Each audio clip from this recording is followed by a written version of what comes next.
All right, we're rolling. Hi guys.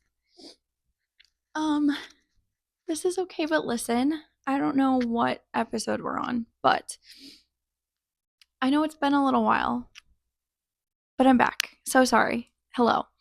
Can we just take a moment for like my little Y2K moment?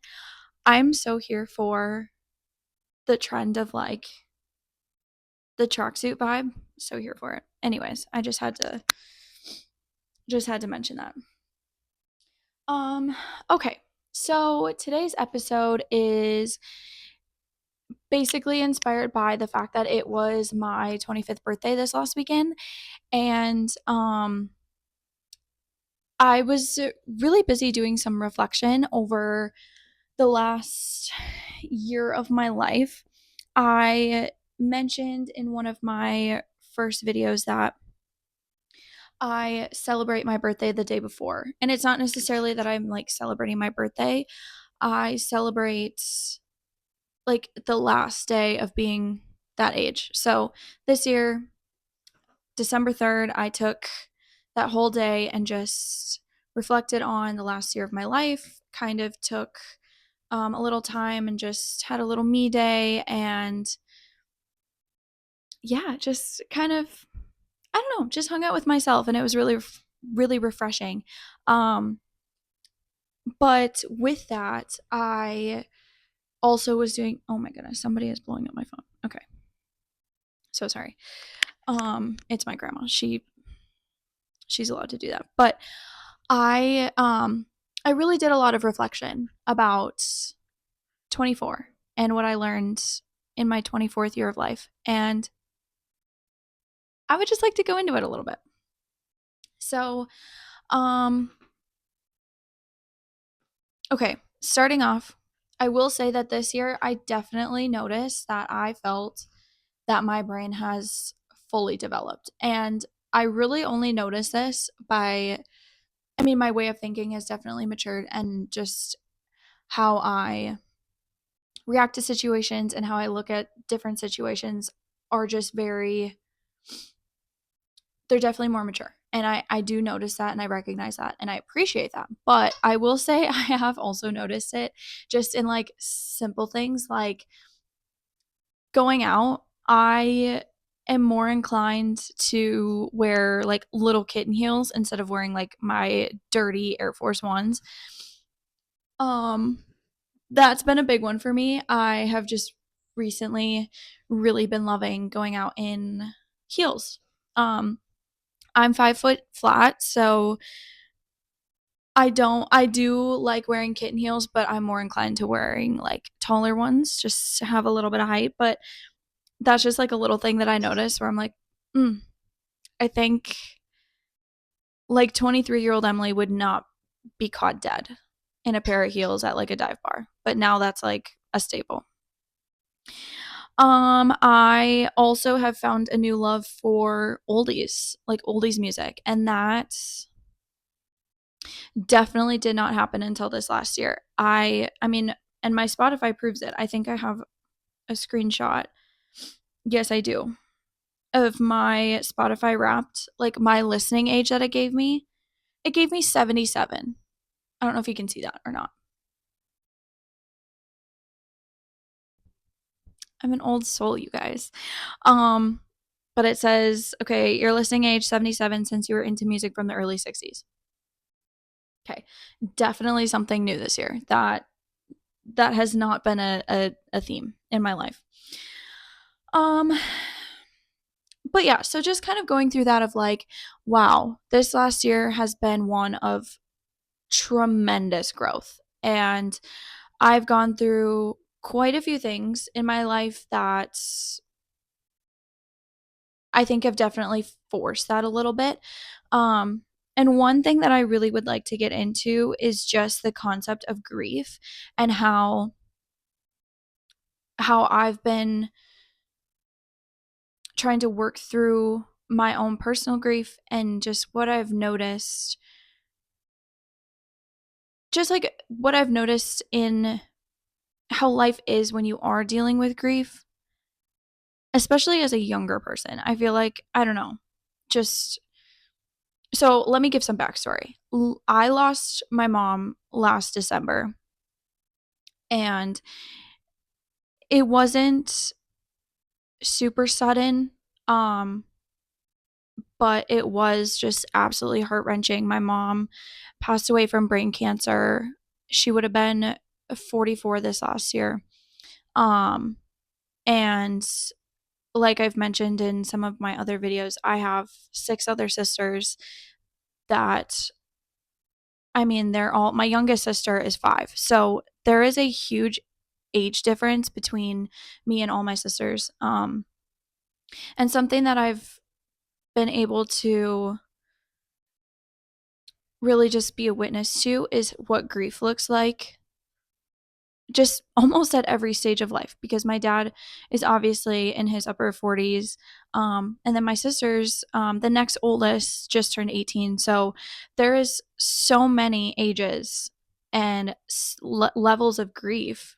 But what I've really noticed in myself as somebody who is now in their mid 20s, I hate saying that. I almost threw up. Okay. Um, some notes that I just kind of wrote down about grief in general is just that, like, grief is such a kaleidoscope of things, and it's not just black and white. It's not like I used to think of grief as just like, oh, like you're struggling through something, you're sad about something. Grief. That's what grief is. That is not grief. I've realized that grief can look content. It can look nostalgic. It can even look peaceful, you know? Um and I never really saw like the positive shimmers in like what grief is until this year. Um and I think one of the things about that is that grief is really on its own time. You can take medications, you can go to hundreds of therapists, you can go to, you can do everything that you can do in your power to try and eliminate or take away the grief, but honestly, like that is something that it's impossible to do. And what I've noticed is that, and what I'm predicting is that grief, especially from something as significant as like losing a parent, grief is something that will always be there. um it may not be like the forefront of everything, like when it was recent, like when it was, right after my mom passed, like that was the only thing that I was thinking about, and that really impacted how I looked at things, reacted to things, things like that. That's not necessarily the case anymore, but it is something that is definitely still very prevalent in how, just the choices I make and things like that. But I would say that grief is definitely on its own time, and it's not a consistent thing, but it is something that sticks around, or something that I think will stick around. But I think it just kind of changes with you, like as you progress through life. I think grief is something that also progresses with you and changes with you. If that makes sense. I don't know. Um Also, just to piggyback off of that, is something that I have really had to work hard at allowing myself to do, is that you can be sad about something more than once. Like, even if it's not as, significant as like losing a parent, but like even if it's just something, I don't know, that anything that makes you sad, I really feel like you are completely allowed to feel that more than once. And I think that that's okay. And I almost think that there's such a beauty in that. And what I have in my notes, there was such a amazing thing that I kind of was reflecting on, is that, okay, so you have something that made you feel happy and light and joyful, like, say, a relationship, right? You felt loved and wanted, and you felt the excitement of that, and you felt that multiple times, right? And then say you lost that relationship, or that, the relationship ended. It's okay to be sad about that more than once, because you felt all of those happy feelings more than once. So it's okay to not get over it as fast as you want to, or as fast as people might tell you to, because you still have to. I think it's healthy to kind of go through that grief, because I think grief is kind of a pattern, but or it can be a pattern with certain things. And I think it's okay to be, you know, I don't know, to just kind of have that sadness and really sit in that more than once. And I mean, there definitely is a line. Like, if it's controlling your life, I think that's, or, my thing, like my mom passed right, in the midst of the holidays. And I have every excuse to hate the holidays, to be like, I hate Thanksgiving because, last Thanksgiving we had to carry my mom to our grandma's house for dinner because she was completely immobile, could not move. Or I hate Christmas because, I remember opening gifts with my mom in her hospital bed in the living room. Or I hate New Year's because that was the first holiday we had to celebrate without her. Like, I have every right to feel that way about the holidays, but I am choosing to find the joy in them even without her here. I feel like there's just still, like, it wouldn't add to my, it wouldn't improve my grief process, or my, just my overall life, if I chose to only look at the negatives. But I think it's okay to enjoy, this time. We're coming up on Christmas here. It's okay to enjoy this holiday season while still holding space for the little things that kind of make me sad. And that's just one thing that I've had to really work at this last year, is being okay with celebrating things while also accepting that sadness that might come along with certain things. Um okay. So now that the sad things are are done, let's move on from the sad things. Um I did make a list of things that now I feel I am just simply too old for. Um because yeah, there are some things I'm just done. Um Actually, this one's kind of ironic. My first one on my list is not wearing a coat to go out when it's cold out. And it's so funny because this last weekend for my birthday, my best friend and I definitely ran around town in outfits that were not weather appropriate. But I will say, for the most part, when it's not like a big event or something, that's really like something that I'm celebrating. No, I would rather be comfortable and warm than, I don't know, cute and cold, I guess. I'm too old for that. Um People, okay, I'm simply too old for people who don't add anything positive in my life. Honestly, period. Because I that was something that was a really big progression that I made this last year, is kind of filtering out some of my filler friends and even filler family members. As controversial as that might get, I do have quite a few things on here about family that, like, I want to be the best version of myself that I can be. And if I have friends around me that I just hang out with or keep in my circle just so that I don't feel lonely, or I don't feel like I don't have friends,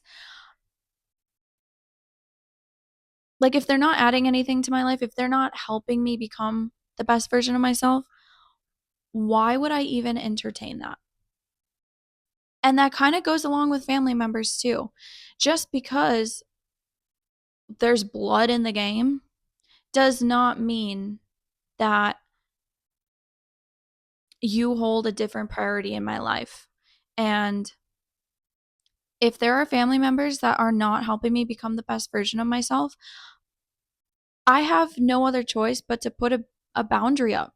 And yes, I love my family. I would like to think that I am respectful and I am civil with those that I don't agree with or that I need to put that boundary up. But I will say that, you know, God told us that we need to love everybody. We need to love our enemy. We need to love our neighbor. And I do. I would say that I do love everybody, but that doesn't mean that I have to like you. End of story. Um, Things I'm too old for. Dating apps. Sorry. But at this time, I am not interested in having any more small talk on the internet. No. I'm so done with it. And I guess if that changes, I'll let you know, but I have deleted every single dating app out there. Every single one I've ever had, gone. My phone is so dry. And honestly, the peace that I have felt in that, worth it.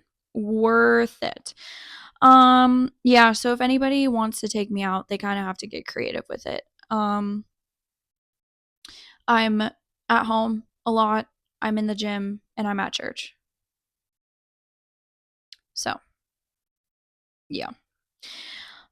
Things that I am just simply too old for, not caring about politics. Yeah. This has definitely been a big one this last year, and this isn't going to be a political rant by any means, but I will say that just the overall the intrigue that I have had into the political world has definitely increased this last year. And honestly, I don't know why I've never cared before. I just always kind of had the idea that, like, who am I? What is my stance, my opinion really going to do to create change or have an effect on anything? And I just feel like that's such a bad mentality to have because, okay, no, we're not all called to run for Congress or, be such a prominent political leader. I think that just being comfortable in sharing your opinion, being comfortable in talking about certain topics, certain things in a respectful manner, and being able to have those conversations with people who are like minded and not, I think just fosters such a beautiful community between both sides of the coin. Like, I feel like there's such a it's just such a barrier between both sides, and it's so hostile. It's so, like, triggering to everybody, and I feel like we need to bring back just basic conversations about things whether you agree or not. I think just talking about it, having, reasoning as to why you have an opinion on something, having, just that drive to go look into things and know where your own money's going, knowing what's going on in your own community, why things are going on. I think it's so healthy, and I think that we need more of that because the more of us that don't care just gives more control to whomever, like that gives the higher ups, the people who are in it, um, that gives them all the power. And I just feel like there's such propaganda into making, like, there's just this, I guess what I've felt in the past is that I don't have the knowledge or experience to understand the political realm. So why would I give my 2 cents when I know nothing? And that is so silly. I think it just takes a little bit of time just to look into something, go through credible sources, boom, there's an opinion on something. Like, I feel like there's such an idea that it's just so it's only for the super educated. It's only for people who've been in it for years, who've, come from families who have been in the political world for years. So sorry. My phone. I should mute this. And I just think that's so silly and so wrong because I think we all need to get more into it. We all need to know what's going on, and that's just that. It's not even like you need to have a stance and you need to be out there protesting or whatever. It's I think just having that drive to know what's going on is so beautiful, and it's something that I've really enjoyed getting into. Apologies to all of my friends who have heard all of my rants and heard all of the things that I've been learning, but it really has been so educational and something that I can't believe I've never gotten into before. So something I'm simply too old for. Is not being involved in that. Okay. Another thing I am just simply too old for, not having a spiritual life. Yeah, I've really fell back in love with God and the church and really just exploring all of that. And I don't know, like, I mean, I grew up in the church and my family's very religious, but I feel like there is just something about having just a relationship with God as an adult. I I've always had somewhat of a relationship with God, and when I was in high school, it was a big priority for me. Um, I grew up going to church every Sunday. I, you know, read for mass. I would do the music for mass. Um, I was very involved with my church, youth group things and whatever. But I think having a relationship with God as an adult it's really been such a beautiful experience for me, not only because I've kind of had this almost just like reuniting with him, because I did definitely kind of fall away from the church and just my faith life in general. And I think I've talked about this a little bit before in some of my other videos, but I just think I'm too old now to not prioritize that and to not really um, make that a focus in my life. And it is so beautiful to see the progression of how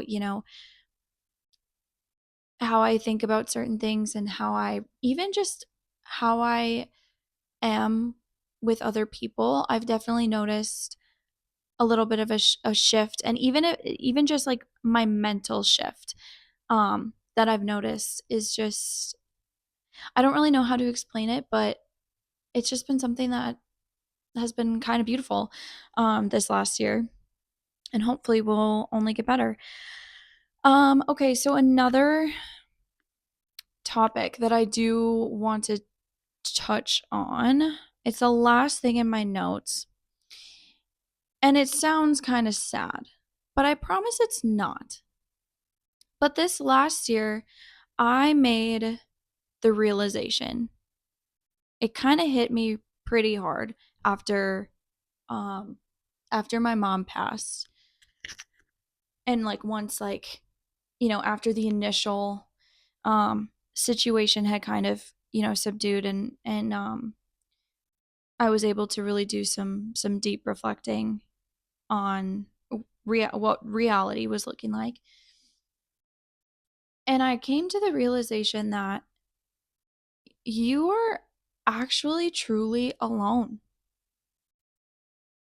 And I don't think a lot of people, at least from people I know, I don't think a lot of people have really felt that.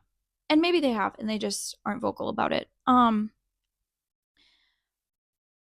But I think I have definitely noticed that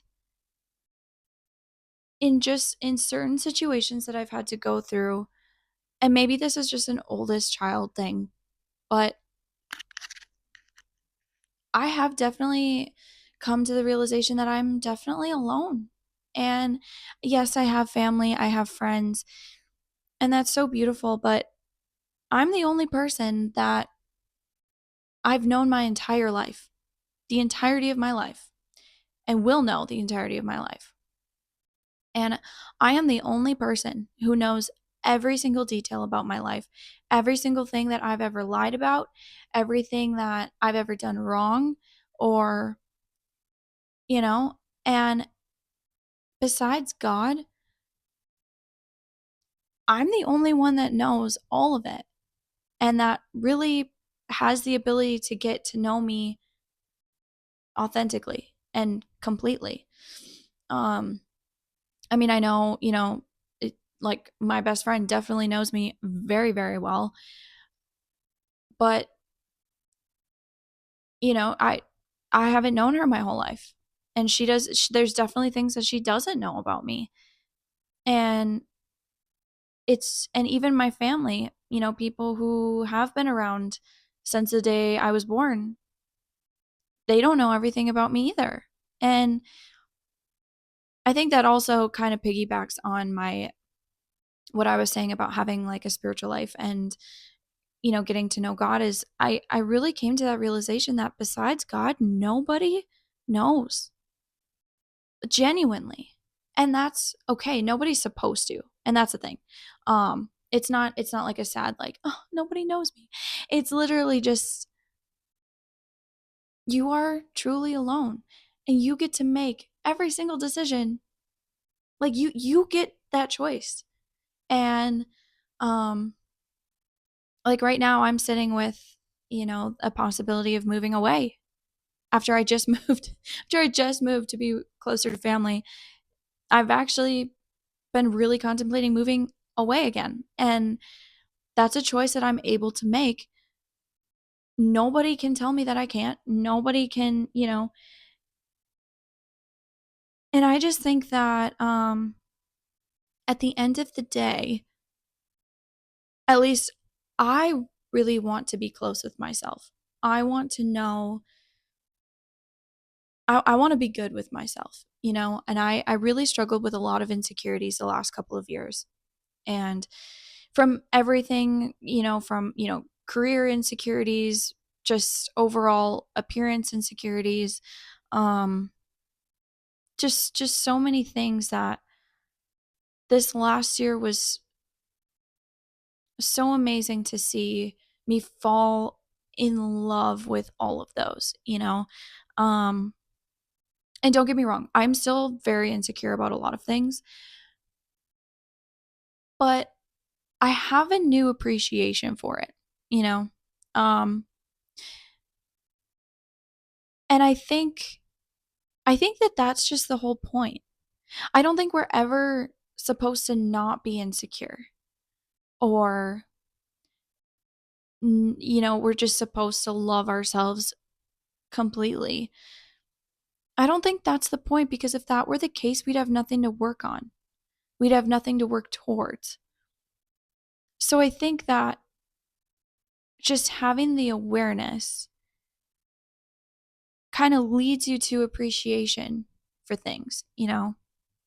Um, like, for example, I was very insecure about where my career was heading. I felt like I was really behind.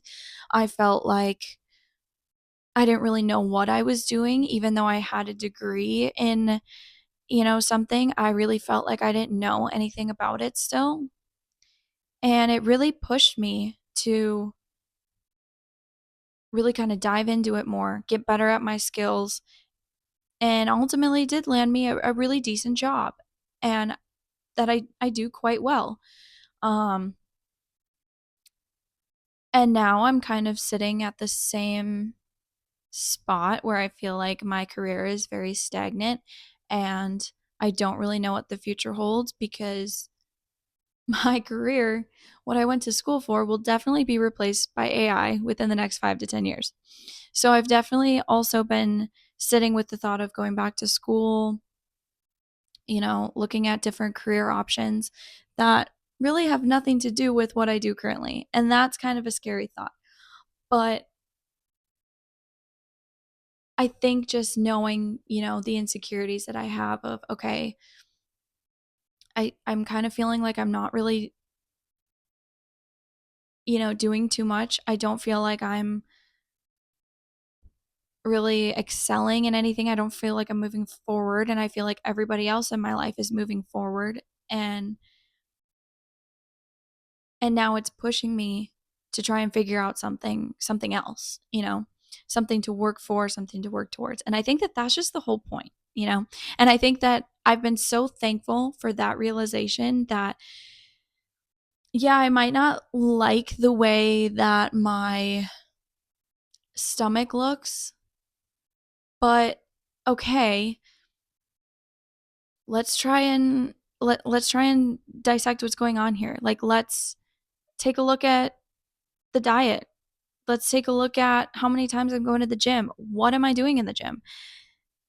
Let's work towards something. And I think that that is such a mind shift that I've had that has really benefited me, that I really wish I would have grasped earlier in life. But alas, better late than never, I guess. Um, and I also think that along with being truly alone, it sounds so sad, but what I have noticed that really helps me is I love the idea and the concept of romanticizing your life. I love that. Big fan of that. I think that by finding the little things in life that bring you joy, whether like for the day that I celebrated the last day of being 24, I went and I walked to the grocery store that's on the corner by my apartment. I walked and I bought myself flowers. That's all I bought. I walked around the grocery store for a little bit, took my time picking out my flowers.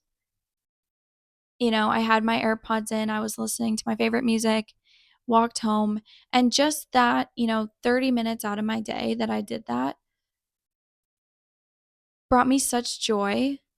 And I don't know. I just think finding the small things also helps you appreciate life more. But okay, I won't bore you guys any longer. If you made it all the way, thank you. Love you so big. I'm so sorry that it has been so long. It has been eating at me to film, so I'm really glad that I got to do this. And yeah, I guess stay tuned. I have a couple ideas for my next couple of videos, but if there's anything that you want to hear about, or whatever, something that you've heard from me before that you want me to touch on again more in depth, that also is welcome. But just let me know. And like always, thank you again. And until our next chat.